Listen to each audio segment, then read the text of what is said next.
If you like to film with your Pocket 3, check out this expansion frame for that Pocket 3 from BRDRC. It's right here. This is like a very strong build to it. And what you're going to do is open this thing up right here. It says open.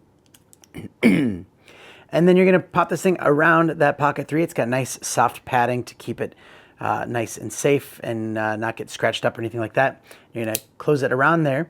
And then what this does is, for one, it adds a nice little cold shoe mount for any other accessories or phone mounts. It also adds the DJI magnetic mount that you could pop on there. It adds a little spot for like a strap that you could put on there to keep it safe. It also does come with a wrist strap as well. So if you are holding that Pocket 3 out, like maybe over the side of a boat or something like that, you don't want to drop it, this is a great way to keep it nice and secure.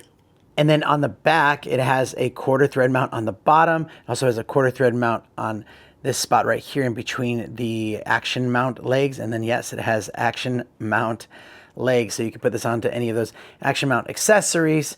And it also has that DJI magnetic mount at the bottom there too. So it just makes it so that you can use this in a lot of different ways as you're traveling. Maybe if you have a bunch of different mounts that you already use for moto vlogging or anything like that, you can use this. It's a great attachment for that, nice and secure, and just works. So really good quality. I highly recommend this, and thanks for watching.